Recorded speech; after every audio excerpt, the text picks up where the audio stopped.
What's going on, people? We are Tottenham TV, back here for yet another Tottenham update. If you don't know by now, go and check out our written content on wearetottenhamtv.com and our audio versions on podcasting platforms such as Spotify. But let's get straight into the Tottenham update, starting off with Ryan Sessegnon, as Aspor, a Turkish publication, claimed that Galatasaray are very keen on signing Tottenham defender Ryan Sessegnon this summer.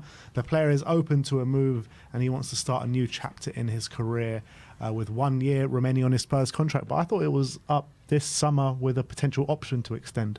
So maybe they haven't taken it up yet. Well, maybe that article just hasn't taken it into account, but there is an option. Obviously, we'll wait to see if Spurs will use it. Maybe we can do a double deal with Galatasaray. I'll give you Sessegnon for free if you take in Ndombele. Maybe we can do something like that. Maybe get him off the books. That'd be nice. But yeah, look, I think it would be a good move for him because they're in the Champions League. It's a good club. Obviously, we saw them this season beat Man United in the Champions League group stages. They got the likes of Icardi, Zaha. So some good players there in that team. So I think he would fit in there.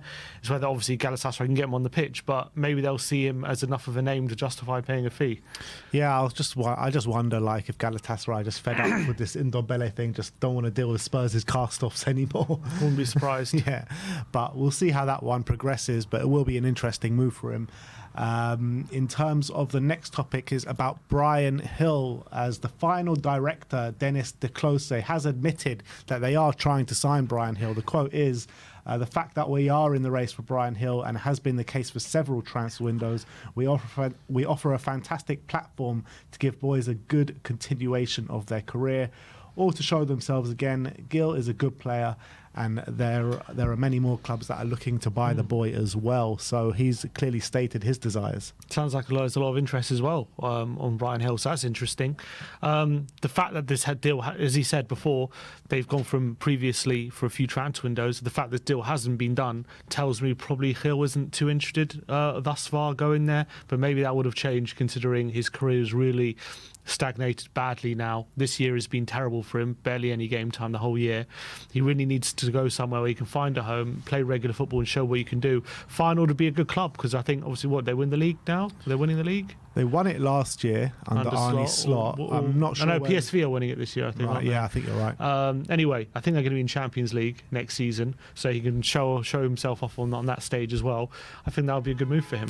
Yeah, in terms of what you're saying, if Bryan Hill's willing to go there or not, I think it was probably more of a stumbling block with Spurs' asking price, to be fair. And I think that we have heard in recent weeks that Spurs are willing to take a massive loss on him. We saw a report, wasn't it, €6 million or £6 million that Spurs are willing to take for him, and I don't think that was the case over the last couple of windows. So I think that was probably the stumbling block. There's that, and also we've heard as well that Hill didn't want to go to certain places on loan and things like that, so he's been quite particular about where he's going as well. So it's obviously playing in La Liga and playing Premier League, it's a bit of a drop-off going down to the Eredivisie, but needs must at the moment for him. Dan Kilpatrick claims that in terms of Destiny Udogi's injury for the North London derby, that he's hearing that Ben Davies will be likely starting at left back, which we've spoken about this till the cows come home. We've spoken about it in the panel. We spoke about it yesterday in 4 different ways Spurs can line up. And I just want to see something different from Ange Postecoglou this weekend. To be fair, I did read the article. It does seem more of an opinion than something of any information he's been told. But obviously, sometimes journalists give opinions based on things they hear, and that's what it seems like in this situation. I would like Ange to mix it up. I don't think Ben Davies, as much as I do think he's a capable player, I think if we play him at left back against Arsenal in the way Ange likes to play his fullbacks, he could be in a bit of trouble. I think Saka could have the beating of him, and that's what I'm worried about. I do think he's obviously a good player. He's shown to be a good player over the years at Spurs. I just don't know how suited he is to being a left back in under Ange Postecoglou's system. I think he struggles with the ball in tight spaces. I think as well with defending large spaces like Udogie does. I don't know if he has the physicality to do that. He's also been a lot more used to playing centre back now than left back in recent years. So it is a worry. But we'll see if that's what Ange goes with on Sunday. Yep. And finally, we're going to talk about Martin Ziegler's report about this post-season friendly for Tottenham, and he says the FA is set to look at changing the rules in order to put a halt to clubs staging friendly so soon after the league season concludes. After Newcastle and Tottenham arranged a game to be played in Australia 3 days after the end of the Premier League season, the friendly arranged by Spurs and Newcastle has raised concerns at the top level of the FA about player welfare, and the PFA is understood to share similar concerns about the matter. And which I do think that there are concerns about this. I mean, the FA are the last people to be talking about player welfare with the scheduling, and they never help out the English teams after Europe, and they schedule games within 3 days during a season. So, I mean, like a post-season friendly where it's not guaranteed that all the big players are going to play. Yes, they're going to travel. They're going to travel in 5-star luxury traveling methods and what have you. And it's a post-season friendly. You don't have to put your all into these kind of games. It's an exhibition match to show appreciation to the fans abroad, essentially. Like, the FA, in my opinion, need to be taking a closer look at what they're doing in terms of the current campaign and the actual season, as opposed to maybe post-season friendlies. But I do think there is a point with this as well. Yeah, there's definitely a point, but I do think you're right. Those who live in glass houses shouldn't throw rocks, I think. That's the saying.